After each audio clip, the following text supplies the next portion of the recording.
History, he said, would absolve him.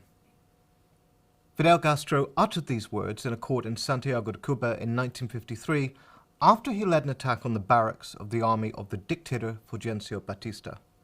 Batista, having come to power in a coup d'etat in 1952, had allied with wealthy landowners, sugar planters, and organized crime. He formed a relationship with American mobsters and turned Havana into a playground for the world's rich. He was armed and supported by the United States.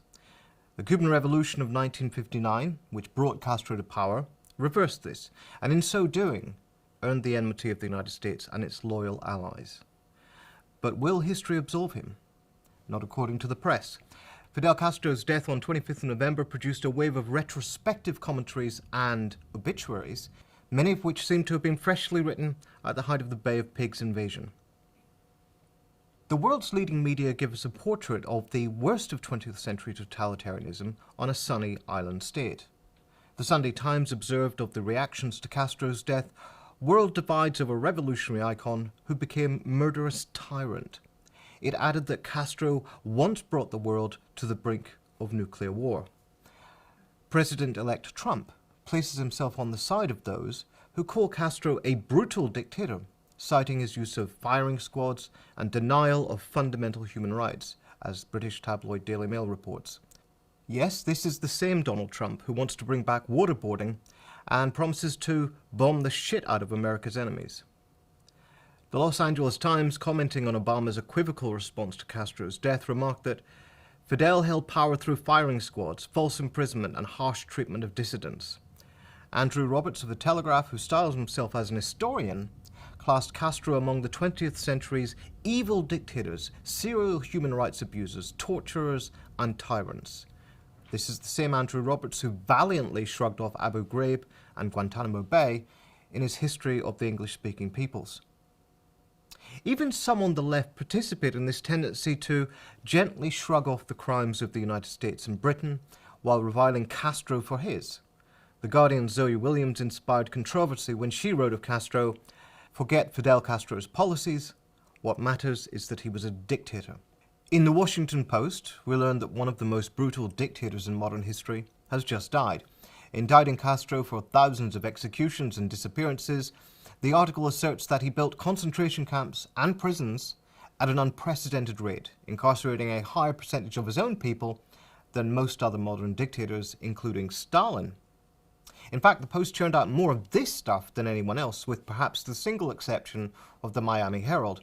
In a typical op-ed, a Post writer lambasts the diplomatic equivocation in response to Castro's death, describing Castro as a ruthless dictator who once held the world hostage to a possible nuclear Armageddon.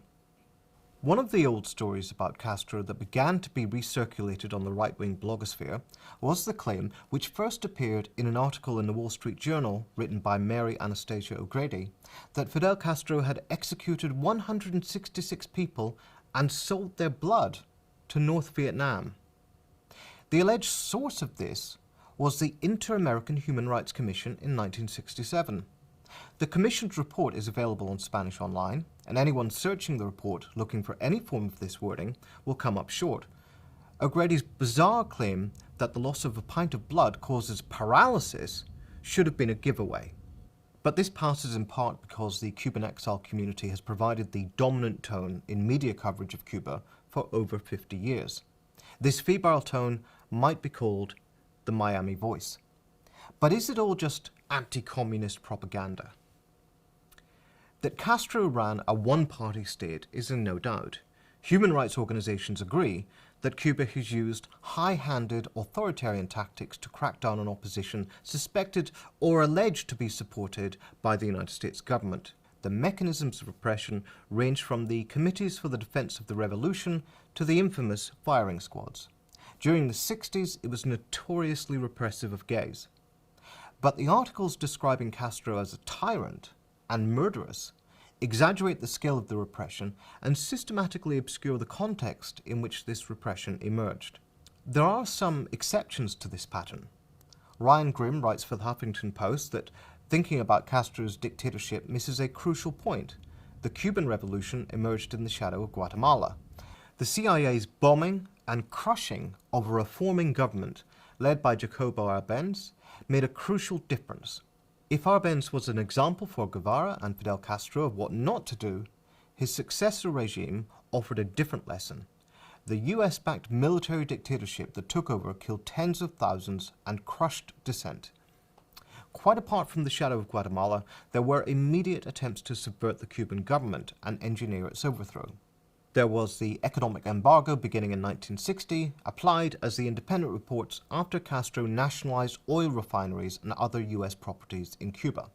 There was the attempted invasion through the Bay of Pigs, with the CIA coordinating with Cuban exiles.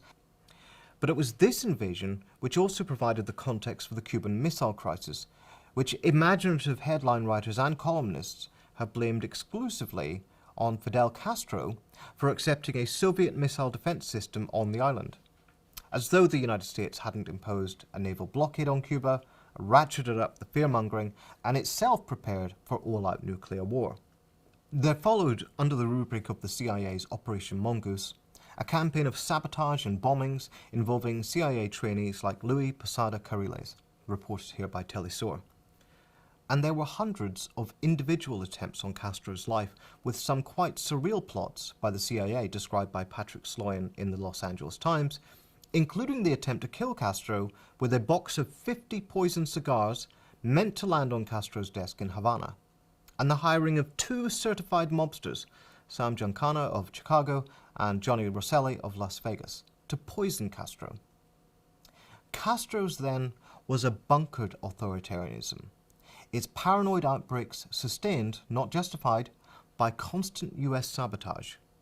Moreover, how does its brutality stand up in international comparison? For a murderous tyrant, Castro was relatively laid back. Cornell Law School's database of the death penalty worldwide points out that the Cuban government hasn't used the firing squads or indeed any form of capital punishment since 2003 and has no one on death row. As for the United States, there were an estimated 2,994 people on death row, and the US executed dozens of people every year by gas, electrocution, lethal injection, and gunshot. There is systematic torture in Cuba, but it takes place in a US-run facility in Guantanamo Bay, which The Independent reports Amnesty International has described as the gulag of our times. Cuba's incarceration rate, compared in the Washington Post to the Stalin regime, is high relative to the population, but much lower, say, than the United States. And these include political prisoners, but they are not the majority. This is not just a tu quoque to critics of Castro. Too much of the mainstream media trades in delirious myth-making about Cuba, adopting a tenor of critique that they would never think of deploying about the United States government. Aside from attacks on Castro's human rights record, there are a number of attempts to shed crocodile tears over the country's poverty and lack of economic development. Robert Torricelli, a former Democratic senator from New Jersey, weeps such tears for a strong and entrepreneurial people diminished to importing food while filling the streets with unemployed youth and teenage prostitutes. At the same time, he brags to readers of NJ.com that he had no regrets about choking Cuba through his sponsorship of tighter blockade legislation. Undoubtedly, the blockade helped impede Cuba's growth, although it was partially made up for by Soviet funding during the Cold War. But did it prevent Cuba from achieving economic and social development goals? Not necessarily. Its institutional commitments to healthcare and education, according to the New York Times, have driven up longevity. According to data from the World Bank, life expectancy for someone born in Cuba in 2011 was 79 years, just a little longer than that of an infant born in the United States the same year. But the United States economy is more than 8 times larger per person than Cuba's. The communist government has focused efforts on ensuring access to public education, housing, and nutrition, investments that health researchers say can be as important to health as medicine and doctors. And because of its egalitarian commitments, Cuba hasn't suffered the kind of brain drain that other relatively poor countries have. The resulting public health breakthroughs include the fact that, according to the Huffington Post, Cuba uniquely was able to produce a vaccine for lung cancer. The Guardian adds that the level of education is also very high. Figures from the UN Children's Agency, UNICEF, show that Cuba's youth literacy rate stands at 100%, as does its adult literacy rate. As some of the coverage of Castro's death suggests, not everyone wants to go on fighting the Cold War. Obama's détente has broken the ice, and because of that thawing, there's more space than usual for nuance. Obama's carefully hedged obituary was followed by Canadian Prime Minister Justin Trudeau saying that Castro made significant improvements to the education and healthcare of his island nation. Channel 4 News draws attention to Castro's pivotal role in bringing down apartheid. Even the resolutely bourgeois Financial Times can be found begrudgingly acknowledging Castro's noble fight against apartheid. And some reactionaries are panicking. Charles Moore of The Telegraph fulminated about the double standards of the BBC for allowing pro-Castro scholars like Richard Gott to be heard. Their panic is justified. The Miami voice that has dominated Anglophone news media coverage of Cuba for decades is losing its grip.